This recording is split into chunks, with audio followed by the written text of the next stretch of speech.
ಈ ದೇಶಕ್ಕೆ ಶ್ರೀಮತಿ ಇಂದಿರಾ ಗಾಂಧಿಯವರು ತುರ್ತು ಪರಿಸ್ಥಿತಿಯನ್ನ ಹೇರಿದ್ರು. ತುರ್ತು ಪರಿಸ್ಥಿತಿಯನ್ನ ಹೇರೋದಕ್ಕೆ ಅವಕಾಶ ಅಥವಾ ಅವಶ್ಯಕತೆ ಅಥವಾ ಸಂದರ್ಭ ಏನಿತ್ತು? 1975ನೇ ಇಸ್ವಿ ಜೂನ್ ತಿಂಗಳಿನಲ್ಲಿ ಅಲಹಾಬಾದ್ ಹೈಕೋರ್ಟ್ ಒಂದು ತೀರ್ಪನ್ನ ಕೊಡ್ತು. ಏನು ತೀರ್ಪನ್ನ ಕೊಡ್ತು? ಶ್ರೀಮತಿ ಇಂದಿರಾ ಗಾಂಧಿಯವರ ಆಯ್ಕೆ ಅದು ನ್ಯಾಯಯುತವಾಗಿ ನಡೆದಿಲ್ಲ ಚುನಾವಣೆ. ಹಾಗಾಗಿ ಅವರು ಸಂಸದರ ಸ್ಥಾನಕ್ಕೆ ತಕ್ಷಣಕ್ಕೆ ರಾಜೀನಾಮೆಯನ್ನ ಕೊಡಬೇಕು, ಪ್ರಧಾನಮಂತ್ರಿ ಹುದ್ದೆಯಲ್ಲಿ ಮುಂದುವರಿಯಬಾರದು. ಅಲಹಾಬಾದ್ ಹೈಕೋರ್ಟ್ ತೀರ್ಪು ಕೊಡ್ತು 1975ನೇ ಇಸ್ವಿಯಲ್ಲಿ. 77ರವರೆಗೆ ಪ್ರಧಾನಮಂತ್ರಿಯಾಗಿ ಅವರು ಮುಂದುವರೆದ್ರು. ಹೇಗೆ ಮುಂದುವರೆದ್ರು? ಶ್ರೀಮತಿ ಇಂದಿರಾ ಗಾಂಧಿ ಅಧಿಕಾರವನ್ನ ಬಿಟ್ಟು ಕೆಳಗಿಳಿಲಿಲ್ಲ. ಅವರು ದುರ್ಬಳಕೆ ಮಾಡಿದ್ದು ಈ ಸಂವಿಧಾನದ ಆರ್ಟಿಕಲ್ 368 368. ಆರ್ಟಿಕಲ್ 368 ಏನ್ ಹೇಳುತ್ತೆ? ಸಂವಿಧಾನದ ತಿದ್ದುಪಡಿಯ ಕುರಿತಾಗಿ ಆರ್ಟಿಕಲ್ 360 ಹೇಳುತ್ತೆ.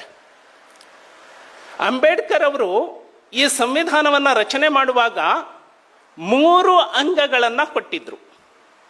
ಅದು ಶಾಸಕಾಂಗ, ಕಾರ್ಯಾಂಗ, ನ್ಯಾಯಾಂಗ.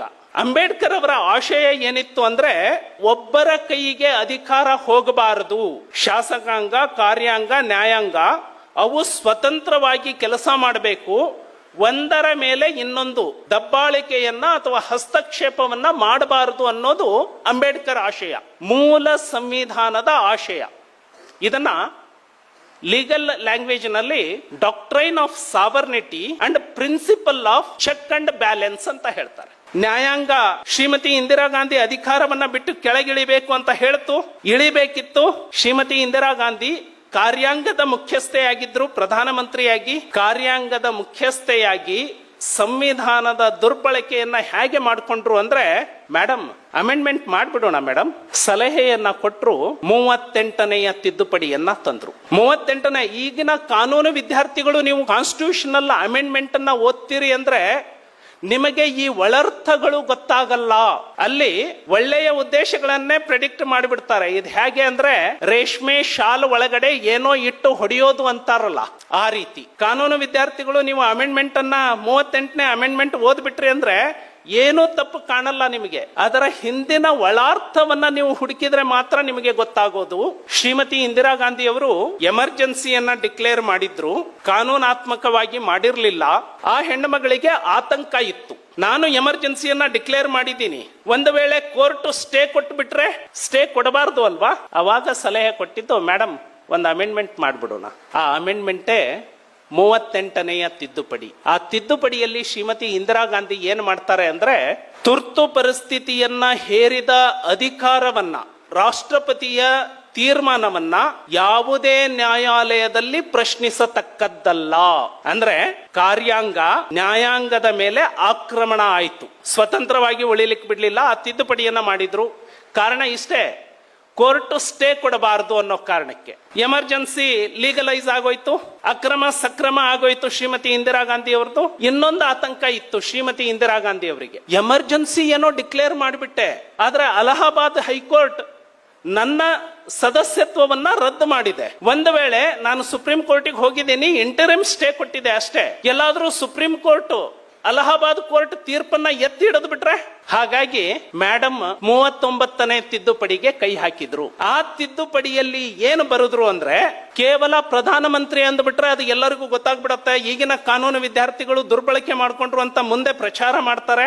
ಅದಕ್ಕೆ ಪ್ರಧಾನಮಂತ್ರಿನ ಮಧ್ಯ ಸೇರಿಸೋಣ ಅಂತ ರಾಷ್ಟ್ರಪತಿ, ಉಪರಾಷ್ಟ್ರಪತಿ, ಪ್ರಧಾನಮಂತ್ರಿ, ಸ್ಪೀಕರ್ ಇವರ ಆಯ್ಕೆಯನ್ನ ಯಾವುದೇ ನ್ಯಾಯಾಲಯದಲ್ಲಿ ಪ್ರಶ್ನಿಸತಕ್ಕದ್ದಲ್ಲ. ಇದು 39ನೇ ತಿದ್ದುಪಡಿ. ಅದರ ಉದ್ದೇಶ ಇದ್ದಿದ್ದಷ್ಟೇ, ಶ್ರೀಮತಿ ಇಂದಿರಾ ಗಾಂಧಿಯನ್ನ ಯಾವ ಕೋರ್ಟ್ ಕೂಡ ಅನರ್ಹಗೊಳಿಸಬಾರದು. ಹಾಗಾಗಿ ಇನ್ನೊಂದು ಪಾಯಿಂಟ್ ಅನ್ನ ಸೇರಿಸ್ತಾರೆ ಶ್ರೀಮತಿ ಇಂದಿರಾ ಗಾಂಧಿ, ರೆಟ್ರೋಸ್ಪೆಕ್ಟಿವ್ ಆಗಿ ಇದು ಜಾರಿಗೆ ಬರಬೇಕು ಅಂತ. ಅಂದ್ರೆ ಜೂನ್ ತಿಂಗಳಲ್ಲಿ ಅಲಹಾಬಾದ್ ಕೋರ್ಟ್ ಶ್ರೀಮತಿ ಇಂದಿರಾ ಗಾಂಧಿ ಅನರ್ಹ ಅಂತ ಹೇಳಿಬಿಟ್ಟಿದೆ. ಇದು ಜುಲೈ ಆಗಸ್ಟ್ ಅಲ್ಲಿ ಆದೇಶ ಮಾಡ್ತಾ ಇದ್ದಾರೆ ತಿದ್ದುಪಡಿ. ಹಳೆ ಕೇಸಿಗೆ ಇದು ಅನ್ವಯ ಆಗಲ್ಲ ಅಂತ ಕೋರ್ಟ್ ಹೇಳಿಬಿಟ್ರೆ ಇನ್ನೊಂದು ಲೈನ್ ಸೇರಿಸಿ ಮೇಡಮ್ ಅಂದ್ರು. ಏನ್ ಸೇರಿಸಿದ್ರು? ರೆಟ್ರಾಸ್ಪೆಕ್ಟಿವ್ ಆಗಿ ಪೂರ್ವಾನ್ವಯವಾಗುವಂತೆ ಇದು ಜಾರಿಗೆ ಬರತಕ್ಕದ್ದು. ಅಂದ್ರೆ ಪ್ರಧಾನಮಂತ್ರಿಯ ಮೇಲೆ ಕೇಸ್ ಹಿಂದೆ ಎಷ್ಟೇ ಇರ್ಲಿ, ಅವೆಲ್ಲವೂ ಕೂಡ ನಲ್ಲಿಫೈ ಆಗ್ಬಿಟ್ವು. ಇದು 39ನೇ ತಿದ್ದುಪಡಿ. ಡಾಕ್ಟರ್ ಬಾಬಾ ಸಾಹೇಬ್ ಅಂಬೇಡ್ಕರ್ ಅವರು ಸಂವಿಧಾನವನ್ನ ಕೊಟ್ಟಾಗ ಒಬ್ಬ ಪತ್ರಕರ್ತ ಪ್ರಶ್ನೆಯನ್ನ ಕೇಳ್ತಾರೆ, ಇಷ್ಟೆಲ್ಲ ದೊಡ್ಡ ಸಂವಿಧಾನವನ್ನ ಕೊಟ್ಟಿದ್ದೀರಿ, ನಿಮಗೆ ಬಹಳ ಇಷ್ಟ ಆದ ಆರ್ಟಿಕಲ್ ನಿಮಗೆ ಯಾವುದು ಅಂತ. ಅಂಬೇಡ್ಕರ್ ಉತ್ತರವನ್ನ ಕೊಡ್ತಾ ಹೇಳ್ತಾರೆ, ಈ ದೇಶದಲ್ಲಿ ಇಷ್ಟೊಂದು ವಿಭಿನ್ನ ಜಾತಿ ಇದೆ, ವಿಭಿನ್ನ ಪದ್ಧತಿ ಇದೆ, ಆದರೆ ಬಡತನ ಶ್ರೀಮಂತಿಕೆ ಅನ್ನೋ ವ್ಯತ್ಯಾಸ ಇದೆ. ಆದರೆ ಪ್ರತಿಯೊಬ್ಬನಿಗೂ ಅವನು ಕೂಲಿ ಮಾಡುವಂತಹ ವ್ಯಕ್ತಿನೇ ಆಗಲಿ, ಸುಪ್ರೀಂ ಕೋರ್ಟಿಗೆ ನೇರವಾಗಿ ತನ್ನ ಹಕ್ಕುಗಳನ್ನ ಪ್ರಶ್ನೆ ಮಾಡಲಿಕ್ಕೆ ಅಧಿಕಾರವನ್ನ ಕೊಟ್ಟಿದ್ದೀನಿ. ಅದು ನಾನು ಪ್ರತಿಯೊಬ್ಬ ನಾಗರಿಕನಿಗೆ ಕೊಟ್ಟಿರುವ ಹಕ್ಕು ಅಂತ ಹೇಳಿ ಅಂಬೇಡ್ಕರ್ ಅವರು ಹೇಳ್ತಾರೆ. ಎಮರ್ಜೆನ್ಸಿ ತಂದ್ರಿ, ಅವರ ಅಕ್ರಮವನ್ನ ಸಕ್ರಮ ಮಾಡ್ಕೊಂಡು ಬಿಟ್ರಿ, ಜುಡಿಷಿಯಲ್ ಪವರ್ ಅನ್ನ ಕಿತ್ಕೊಂಡ್ರಿ. ಆದರೆ ಒಂದು ವೇಳೆ ಫಂಡಮೆಂಟಲ್ ರೈಟ್ ಎಮರ್ಜೆನ್ಸಿಯಲ್ಲಿ ಎಲ್ಲರನ್ನೂ ಅರೆಸ್ಟ್ ಮಾಡಿದ್ರು, ಲಕ್ಷಾಂತರ ಜನರನ್ನ.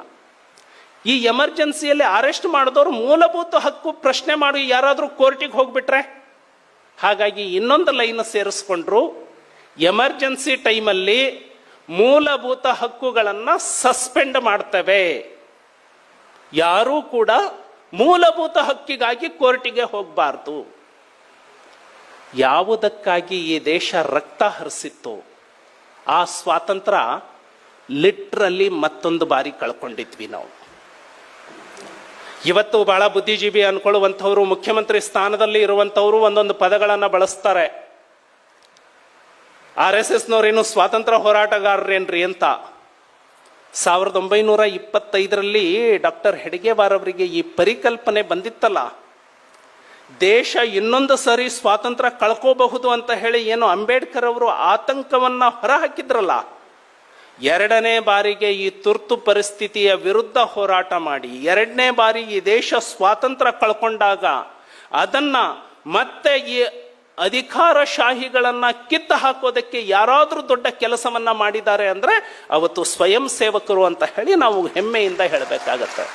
ಅಂದ್ರೆ ಈ ದೇಶ 2ನೇ ಸರಿ ಸ್ವಾತಂತ್ರ್ಯ ಕಳ್ಕೊಂಡಾಗ ಸ್ವಾತಂತ್ರ್ಯ ಹೋರಾಟಕ್ಕೆ ಮಾಡಿದವರು RSS ಅಂತ ಹೇಳಿ ಪ್ರಶ್ನೆ ಕೇಳುವಂತಹ ಸಂವಿಧಾನ ಹುದ್ದೆಯಲ್ಲಿರುವಂತಹ ಎಲ್ಲ ವ್ಯಕ್ತಿಗಳಿಗೂ ಹೇಳುತ್ತವೆ. ಬಂಧುಗಳೇ, ಹಾಗಿದ್ರೆ ನೆಕ್ಸ್ಟ್ ಏನಾಯಿತು? ಏನು ಎಮರ್ಜೆನ್ಸಿ ಸಂದರ್ಭದಲ್ಲಿ ಈ ತಿದ್ದುಪಡಿಗಳನ್ನು ಮಾಡಿದ್ರಲ್ಲ, ನೆಕ್ಸ್ಟ್ ಇಂದಿರಾ ಗಾಂಧಿ ಸರ್ಕಾರ ಪತನ ಆಯಿತು. ಅದರಲ್ಲಿ ಅಟಲ್ ಬಿಹಾರಿ ವಾಜಪೇಯಿ ಅವರು, ಲಾಲ್ ಕೃಷ್ಣ ಅಡ್ವಾಣಿ ಅವರು ಸಮ್ಮಿಶ್ರವಾಗಿ ಒಂದು ಸರ್ಕಾರ ಮಾಡಿದ್ರು. 44ನೇ ತಿದ್ದುಪಡಿಯನ್ನ ಮಾಡೋದ್ರ ಮೂಲಕ ಈ ಎಮರ್ಜೆನ್ಸಿಯ ಎಲ್ಲ ತಿದ್ದುಪಡಿಗಳನ್ನು ಹೊಡೆದು ಹಾಕಿ ಡಾಕ್ಟರ್ ಬಾಬಾ ಸಾಹೇಬ್ ಅಂಬೇಡ್ಕರ್ ಅವರ ಮೂಲ ಸಂವಿಧಾನವನ್ನ ಮತ್ತೆ ಜಾರಿಗೆ ತಂದಿದ್ದು ಅದು 44ನೇ ತಿದ್ದುಪಡಿಯಿಂದ.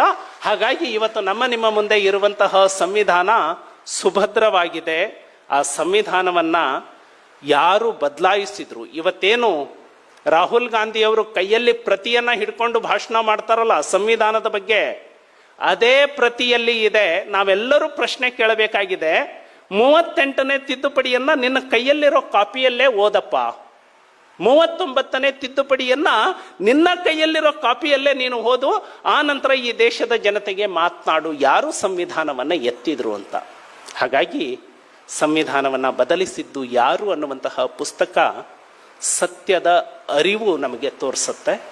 ಈ ಪುಸ್ತಕವನ್ನು ಒಂದು ಸಾರಿ ಕಾದಂಬರಿ ಓದಿದ ರೀತಿ ಓದಬೇಡಿ, ಅಧ್ಯಯನ ಶಾಸ್ತ್ರದ ರೀತಿ ಈ ಪುಸ್ತಕವನ್ನು ನೀವು ಓದಿದಾಗ ಮಾತ್ರ ಭಾರತವನ್ನು ಸಂಪೂರ್ಣವಾಗಿ ಅರ್ಥ ಮಾಡಿಕೊಳ್ಳಿಕ್ಕೆ ಸಾಧ್ಯ ಆಗತ್ತೆ. ಅಂತಹ ಪುಸ್ತಕವನ್ನು ಇವತ್ತು ಪರಿಚಯ ಮಾಡಿ ನಿಮ್ಮ ಕೈಗೆ ಸಮರ್ಪಣೆ ಮಾಡ್ತಾ ಇದ್ದೇವೆ. ಈ ಪುಸ್ತಕವನ್ನು ಓದಿ, ಈ ಪುಸ್ತಕವನ್ನು ಮುಂದಿನ ತಲೆಮಾರಿಗೆ ಹಸ್ತಾಂತರಿಸಿ ಹೋಗುವ ಜವಾಬ್ದಾರಿಯನ್ನು ನಾವು ನೀವು ತೆಗೆದುಕೊಳ್ಳೋಣ ಅಂತ ಹೇಳ್ತಾ ನನ್ನ ಮಾತನ್ನು ಮುಗಿಸ್ತಾನೆ. ಎಲ್ಲರಿಗೂ ನಮಸ್ಕಾರ.